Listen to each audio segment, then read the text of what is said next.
Bonjour à tous, je suis Emmanuel Libaudière, je vais avoir le plaisir d'animer cette session autour de la gouvernance d'entreprise, qui est un sujet important, vaste, qui revêt plein de formes différentes, et on va avoir ce matin trois manières d'envisager la gouvernance assez différentes, et vous allez voir, je l'espère, un peu décoiffantes.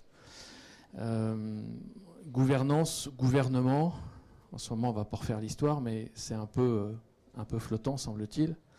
Donc pour des jeunes entreprises ou des entreprises qui sont en devenir ou en forte croissance pour certaines, c'est un sujet qui est on ne peut plus important. Alors ce matin on va avoir trois intervenants qui vont chacun nous dérouler en une petite quinzaine de minutes quelques messages forts qui sont le reflet de leur vécu récent pour au moins deux d'entre eux et un peu décoiffant. Donc vous connaissez sans doute un peu trop des managers qui ont peur de prendre des décisions. Je crois que pour être honnête, celui qui n'a pas été dans cette situation, levez la main, enfin moi ça m'est arrivé, c'est toujours un peu difficile de prendre des décisions par moment. Notre premier intervenant a trouvé une solution, lui, qui est tout à fait originale. C'est un chef d'entreprise qui ne prend plus aucune décision. Comme ça, au moins, c'est une manière sympathique de traiter la question. Il ne prend plus de décision. Très atypique, voire étonnant, mais sa boîte est leader de son marché et paradoxal, point d'interrogation, elle ne s'est jamais aussi bien marché, elle n'a jamais aussi bien marché que depuis qu'il ne prend plus de décision. Donc il doit bien y avoir un petit truc qui fait que on arrive à se remettre dans cette situation-là. Pour nous expliquer comment on peut transformer une entreprise en la libérant de son patron, lequel est juste là devant vous, merci d'accueillir son fondateur et PDG de Chronoflex, qui est Alexandre Gérard. Merci. Je vais commencer par une question. 1 est-il supérieur, égal ou inférieur à 20? Très inférieur. Très inférieur. Oui, si je me souviens bien, à l'école, on nous apprend que 1 est inférieur à 20. Et pourtant, le prisme du management dans nos entreprises ne construit-il pas l'inverse? Dans combien d'entreprises, le 1, le chef, dans combien d'entreprises le 1 décide pour les 20 autres? C'est étonnant, nous allons y revenir. Notre histoire commence fin 95. Fin 95, nous décidons d'implanter en France un réseau spécialisé dans le dépannage de flexibles hydrauliques sur site 24 heures sur 7 jours. Ça fait toujours ça au début, c'est normal. Bon. Alors, pour vous expliquer, vous voyez ce que c'est un tractopelle ou un chariot élévateur? Dessus, vous avez des espèces de bouts de tuyaux noirs. Ça s'appelle des flexibles hydrauliques. Quand ça lâche, la machine s'arrête, le chantier s'arrête, ça coûte beaucoup, beaucoup d'argent. Et l'idée, ça a été de créer un espèce de SAMU, un SAMU du flexible, qui fonce sur le chantier, en général dans l'heure, dépanne dans l'heure, et fait gagner beaucoup d'argent à nos clients. À l'époque, ça n'existait pas. Donc, on commence à construire cette entreprise. Pendant 1 an et demi, on travaille sur le modèle. Et mi-97, on appuie sur le bouton de la croissance. Et là, pendant 4 ans, on va doubler la taille de l'entreprise. On était 10, on passe à 20, 40, 80. L'entreprise grandit, grandit, grandit. C'est absolument génial. Vivre une phase de croissance aussi forte, waouh, quel bonheur, quelle chance extraordinaire, surtout que c'était mon premier job, je sortais de l'armée. 2007, on fait presque 100 000 interventions. On est 320 personnes dans le groupe, puisqu'on a créé des petites boîtes tout autour de l'entreprise. On s'est implanté un peu dans les dom-toms. On fait 50% de part de marché dans ce métier nouveau qu'on a créé. Et notre premier concurrent, il est 10 fois plus petit que nous. Pour la première fois en 2007, on va faire des bénéfices, d'une manière un peu plus substantielle que d'habitude. Et là, on se dit, on a fait le job. Tout va bien. L'image qu'on a un peu de l'entreprise à ce moment-là, c'est comme un porte-avions. C'est-à-dire un grand machin, il commence à y avoir des strates, beaucoup de strates d'ailleurs, mais on a une puissance de feu énorme. Tous les ans, on met 30 nouveaux camions et ça envoie du lourd, quoi. Et là, je peux vous dire que je suis fier de moi. Je suis assez fier de moi. Ça ne va pas durer. Ça ne va pas durer parce que 2008, alors notre clientèle, c'est beaucoup les TP. 2008, flat. C'est la première fois qu'on ne faisait pas de croissance. Voilà, on est très bizarre. Et 2009, c'est la catastrophe. On perd 34% de notre chiffre d'affaires. 34 points, quand vous avez une masse salariale qui pèse 50% de votre chiffre d'affaires, c'est compliqué à gérer. On s'est battu pendant 8 mois, et au bout de 8 mois, il a fallu prendre des décisions, sauver l'entreprise, et pour ça, il a fallu licencier des gens. Et quand on n'aime pas, quand on est quelqu'un qui est là pour faire grandir les entreprises, quand on est quelqu'un qui est là pour faire du développement, virer les gens que vous n'avez pas envie de virer, c'est absolument détestable. Donc j'ai pas bien vécu du tout cette période, je l'ai même très mal vécu. Et même si on a sauvé l'entreprise, même si en 2010 on a retrouvé avec notre rentabilité, il y avait une partie de mon âme qui s'était envolée. À ce moment-là, je rentre dans une quête. Je cherche. Je ne sais pas quoi, mais je cherche. Et un jour, je reçois une invitation. L'entreprise du 21e siècle existe. Nous l'avons rencontrée. Waouh. En dessous, il y a un petit cartouche. Favi, fonderie, Picardie, fourchette de boîte de vitesse. Et cette entreprise, depuis 30 ans, gagne plus de 20% de cash flow par an. Bon, c'est tout ce que c'est que le monde automobile. Ce sont des fous furieux et pour gagner 20%, il doit y avoir un truc. Je vais à cette conférence et là, un bel amphi, et je vois au bout sur la scène, je vois un petit bonhomme, chauve, une barbe grise, une blouse. Je me dis, putain, si c'est ça l'entreprise du 21e siècle, je suis mal barré. Ce gars, Jean-François Zobrist, ouvre les bras, ouvre la bouche, pardon, et moi j'ai les bras qui tombent par terre. Il parle d'amour du client, il parle de rêves partagés, il parle de valeurs communes. Je suis percuté. Je sais à ce moment-là que c'est ça que je cherche. Et donc, je vais le voir à la fin de la conférence et je dis, Monsieur Zobrist, merci. Comment on fait pour aller plus loin? Parce que je sais que c'est ça que je veux. Et il me regarde, il y en a certainement qui le connaissent dans cette salle, il me regarde avec son petit air et il me dit, démerde-toi. Pardon? Pardon? Excusez-moi, j'ai pas... T'as bien compris. Démerde-toi. Alors là, je suis scotché, plus que scotché en fait. Je sors de la salle, je suis fou de rage. Je suis dans un état pas possible. C'est un petit peu comme si on vous montrait le Graal et puis on vous dit, tu l'auras jamais. Ça m'a foutu dans une forme. Donc j'ai acheté tous ces bouquins, je les ai lus tous deux fois. Et j'ai commencé à essayer de comprendre. Jean-François est un personnage extraordinaire, haut en couleur, et puis il faut essayer de voir un peu ce qui est un peu folklorique. Et puis lui, il est industriel, monosite, 10 clients, et nous, on est dans le service, 11 000 clients, 180 sites en France, donc il fallait trouver les ajustements.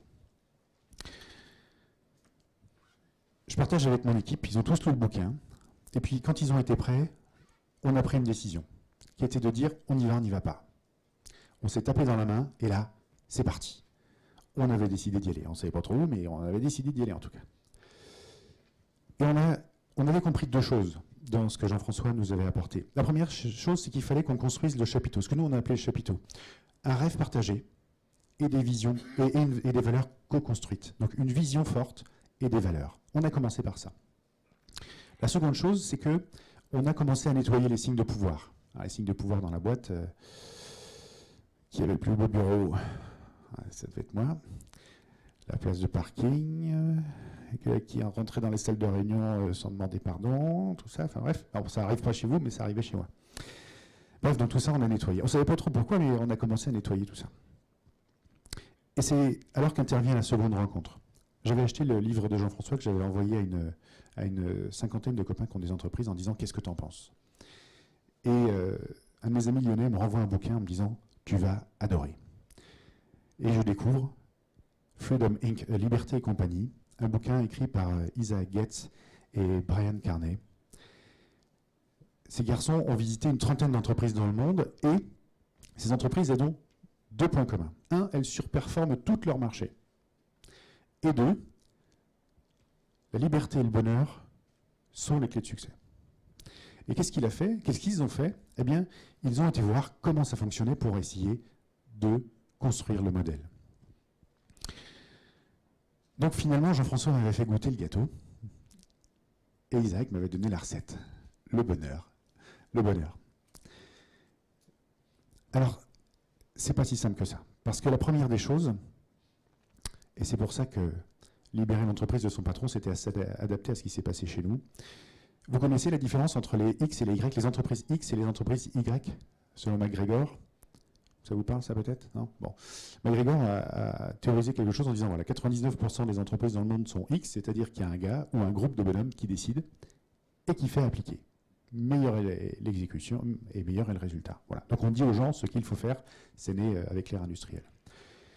Et puis, se posent aux entreprises X. Donc nous, on était très X avant, hein. Très, très, très X d'ailleurs, hein, puisque l'entreprise était née dans mes mains, donc c'est moi qui avais toujours décidé, donc je ne me posais même pas la question de savoir s'il y avait une autre chose, un autre chemin. Et puis, il y a les entreprises Y. Les entreprises Y sont celles où le patron se contente d'affirmer la vision, de rappeler à tout le monde où on va, et pas de leur dire comment on fait. De préserver cet espace de liberté où les gens vont pouvoir décider. Par contre, c'est lui qui va construire un environnement nourricier pour que les gens bien informés et bien informés puissent bien décider. Voilà. C'est sur la base de cette philosophie où on pourrait la résumer simplement avec une équation, c'est celle de Laurence, qui dit liberté plus responsabilité égale bonheur plus performance. Équation simple, mais à mettre en œuvre, c'est pas toujours facile. Alors, le grand chambardement a commencé chez nous le 7 janvier 2012. On était tous réunis, c'était un week-end.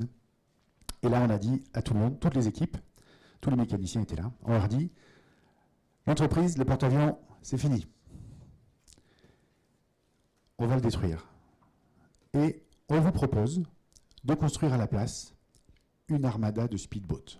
Pourquoi les speedboats? Parce que les speedboats, c'est rapide, c'est agile, c'est efficace. Et pourquoi une armada? Eh bien, tout simplement parce qu'on converge vers le même objectif, la pérennité de l'entreprise.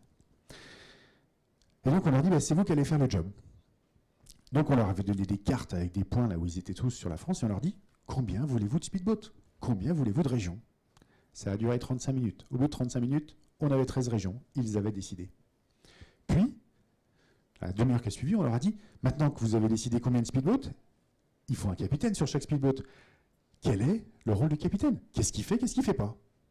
Ça a été réglé en une demi-heure. Le capitaine fait clac, clac, clac. Le reste, il ne fait pas, c'est géré par le siège. Bon. Troisième étape. Qui parmi vous, maintenant que vous avez décidé le nombre de speedboats et le rôle du capitaine, qui parmi vous, alors, ce qui ne nous intéressait pas, c'est de voir les gens qui avaient envie, mais qui parmi vous a l'exemplarité pour assurer ce poste de capitaine? Eh bien, dans les 30 minutes qui ont suivi, ils ont tous coopté leur capitaine. Voilà. Donc, on avait écrasé la pyramide, et à partir de ce moment-là, on a essayé de la retourner. Ça a été un changement assez incroyable. On est donc le 7 janvier 2012. Dans le même temps, je leur annonce que je ne prendrai plus de décision sur le plan business. Ça veut dire quoi? Ça veut dire que mon job, c'est de travailler avec mon équipe sur l'environnement et que l'environnement soit le plus nourricier possible. Vous connaissez tous l'histoire de la graine. Si je prends une graine que je mets dans une terre sèche et sans eau, sans lumière, il ne va rien se passer. Mais cette même graine, si je la déplace dans un pot de fleurs avec une terre riche de la lumière et de l'eau, la plante va s'épanouir. Donc le problème, ce n'est pas la graine. Le problème, c'est moi, c'est l'environnement. Donc notre job, c'est de travailler sur cet environnement. Par contre, toutes les décisions opérationnelles, toutes sont prises par les équipes. Je viens de finir un tour de France pour aller voir mes équipes. Je leur ai expliqué pour la première fois, ce sont des mécaniciens, hein, TP. Donc on bosse dans la boue tous les jours, quoi, hein. Je leur ai expliqué les enjeux du développement, les parts de marché, comment vous pouvez faire pour ajouter des véhicules d'intervention, etc. Ce sont eux, cette année, intégralement, qui ont décidé les investissements pour l'année prochaine. Voilà. Et je peux vous annoncer que l'année prochaine, on fera au moins 35% de croissance. Ils ont décidé ça cette année. Alors, il y a des régions qui ont fait des conneries, ça c'est sûr, mais c'était leur décision, donc ils verront l'année prochaine. Voilà. Pour bien démontrer que ce n'était pas du flanc ce que je leur racontais, eh bien, 3 mois après, je suis parti. Et je suis parti avec ma famille faire un tour du monde. Donc je pouvais être assez loin, en fait, finalement. Et pendant un an, je leur ai laissé les clés et je leur ai dit, faites de votre mieux. Alors c'était bien pour eux, puis c'était bien pour moi aussi, parce que j'avais besoin de me désintoxiquer de cette entreprise dans laquelle, pendant 15 ans, j'avais fait beaucoup de choses. Et le second saut en parachute a eu lieu pendant ce voyage. Alors, je vous ai dit, hein, les sauts en parachute, c'est vraiment des gestes importants. Vous savez, quand vous avez sauté de l'avion, c'est assez compliqué en général de remonter, de revenir en arrière. Bon. C'est ça qu'on appelle un geste irréversible. Hein. Donc notre deuxième geste irréversible, il s'est fait pendant que j'étais pas là. Alors ça, l'anecdote, c'est il y a un groupe de travail qui s'était appelé le bien-être dans le groupe, qui avait décidé de travailler la com et la rémunération. Je les vois un mois avant de partir, et là, je dis, Caro qui s'occupe du groupe, alors vous avez décidé quoi? Je lui dis, tu sais ce que c'est, la courbe d'apprentissage, tout ça, on s'entraîne sur les petits dossiers, voilà, et puis... Ouais, d'accord, bon. Je la recroise 2 jours après, je lui dis, alors vous avez décidé? Elle me dit, ouais, la REM. Et là, je pars en vacances, en grandes vacances, pas très serein, voire pas très serein du tout. Vous savez ce que c'est la REM dans une entreprise? En 3 jours, on pouvait mettre l'entreprise par terre. 8 mois de travail, tout le monde, c'est un dossier... sur lequel tout le monde a participé. Je vous donne juste la clé de succès qui a été mis en place par les équipes. Depuis le mois de mars dernier, nous avons mis en place un compte d'exploitation par véhicule d'intervention. Donc nos gars sont dans des véhicules d'intervention basés chez eux. Ils font à la fois une action commerciale et technique. Donc ils ont un compte d'exploitation. Tous les mois, on tire un trait. On prend 15% de la marge qui leur revient à titre de prime. Puis, on refait le compte d'exploitation du speedboat. On tire un trait, on prend 15% de la marge et on le partage à part égale entre tous les gars de la région. Puis, tous les 6 mois, on fait un compte d'exploitation de la boîte. On tire un trait, on prend 15% et on le répartit à part égale entre tous les salariés de l'entreprise. De l'assistante au gars du service technique et à la compta. Tout le monde, la même chose. Égalitaire et transparent. Ce jour-là,